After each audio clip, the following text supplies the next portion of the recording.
ہتھنی اسے دیکھتی ڈر کر اور پیچھے ہٹی، لیکن میں اس وقت چونک گیا جب نواب افتخار علی خان نے نشانہ لیے بغیر اپنی رائفل کو ہوا میں لہراتے ہوئے فائر کر دیا۔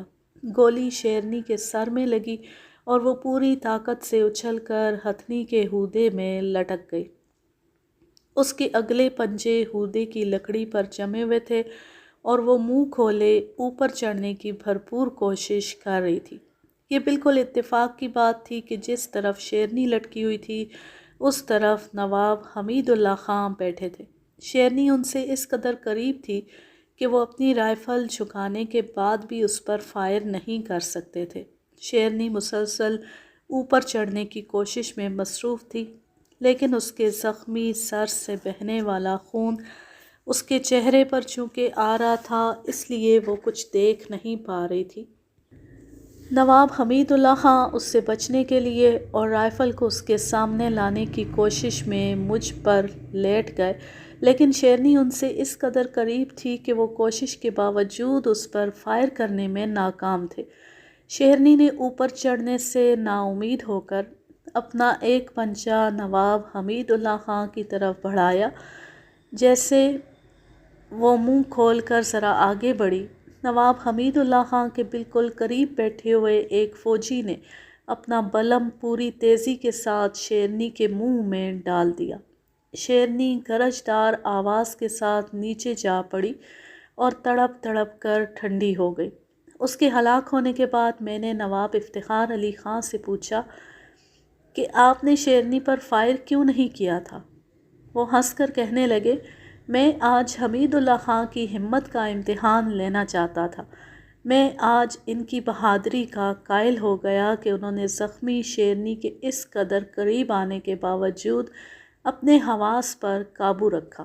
یہ سن کر سب زور زور سے ہنسنے لگے۔ اسی دوران ایک کھوجی پوری تیزی کے ساتھ اچانک ہتھنی سے نیچے اتر آیا اور پھر دیکھتے ہی دیکھتے اس نے ایک جھاڑی سے شیرنی کے 2 بچوں کو پکڑ کر نکال لیا۔ اس وقت شیرنی کے بچوں کی حالت قابل رحم تھی۔ وہ اپنی بساط کے مطابق خوں خوں کر کے کھوجی کو خوفزدہ کرنے کی کوشش کر رہے تھے، لیکن کھوجی انہیں کہاں چھوڑنے والا تھا۔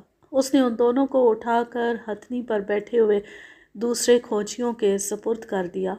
اس کے بعد ہم شیر اور شیرنی کو وہاں سے اٹھوا کر اپنی قیام گاہ پر واپس آ گئے۔ تمام رات شیرنی کے بچوں نے سونے نہیں دیا۔ وہ گھبرا گھبرا کر شور مچاتے رہے۔ دوسرے دن ہم انہیں لے کر بھوپال آ گئے۔